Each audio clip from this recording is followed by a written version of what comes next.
What are we doing here? And where are we gonna go? It's like we just woke up one morning, and then it's welcome to the show. Don't ask any questions, just go with the flow. Make as much money as you can, and try your best not to get broke. Copy everything you see on the TV, from the hairstyles to the clothes, and don't think too often, just do exactly as you're told. And if you ever get confused, then just turn towards the alcohol. You'll still hear your thoughts, then just turn up the radio as you learn to live a lifestyle of drugs, sex, and rock and roll. But in all honesty, I just need to know, is there more to the cycle than growing and getting old? Living and dying just to leave behind a happy home and a whole lot of property that somebody else is going to own. I just really need to know before the casket's closed, 'cause I'm not willing to gamble with my soul, nor am I ready to take any chances. These are just simple life questions, and I'm just searching for some answers. Like, what are we doing here? And what is our purpose? How did we get here, and who made us so perfect? And what happens once we go, or is this world all really worth it?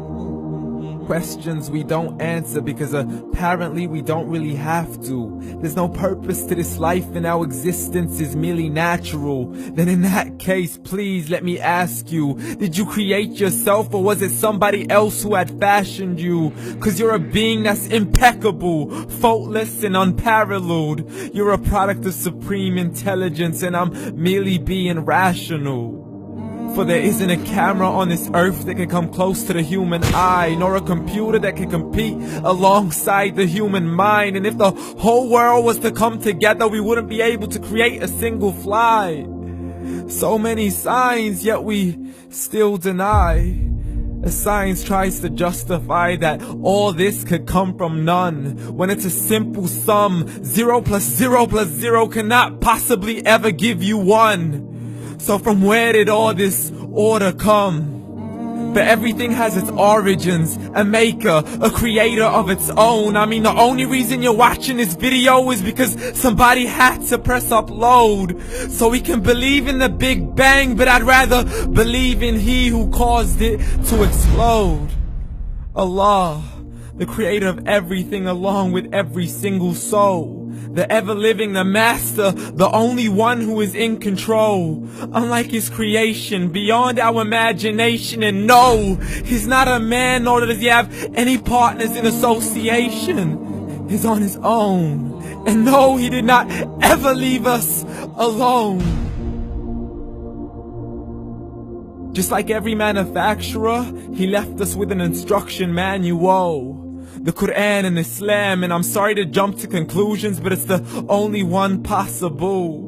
The only definition of God is the one and only supreme being. It's logical, a book with 0 contradictions, with miracles that are both scientific and historical, all revealed over 1400 years ago. Like the detailed description of the human embryo. The descriptions of the human embryo in the Quran cannot be based on scientific knowledge in the 7th century. To the mountains as pegs holding firm the earth below, and the 2 seas that don't mix in a complete separate flow. To the planets in orbit, alternating night and day as they stay in flow. The expansion of the universe and the creation of everything from H2O. To the stories of the past and the preservation of Pharaoh. To identifying the lowest point in the land where Persia defeated Rome.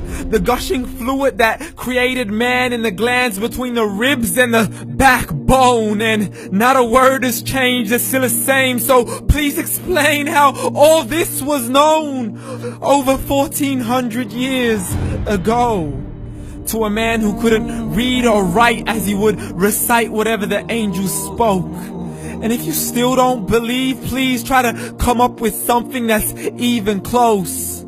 But you can't, so we took God as a mockery and his messengers as a joke. Muhammad could not read or write. How's somebody who can't read or write gonna start a religion? Dismiss the scriptures as legends and tales of the ancient folk as we live life according to our whims, desires, and hopes. saying this life is the only home we will ever know. We will live then die, then simply turn to bones. YOLO! Correction, after the grass dies, the rain arrives and it regrows, and Allah promises to do the same thing to your very soul and bring you back from your very fingertips to your toes, as the all-seeing supreme being watches us so close, and we are surely being tested in our wealth, our health, and our self, and everything that we've been blessed with. So believe, for we will surely be resurrected and be brought back to our Lord and account for every single deed, as He hands us our books and orders us to read. From the bad to the good and everything in between. You yourself are sufficient for your own accountability, so don't be mad at me. You are the one who thought He wouldn't come back to me. I gave you a whole life long to search after me, but you were busy in all that which was temporary. So read, and glad tidings to all those who believed. And if you disbelieve, read. And don't let that day be the first day you find out what your life really means. Read.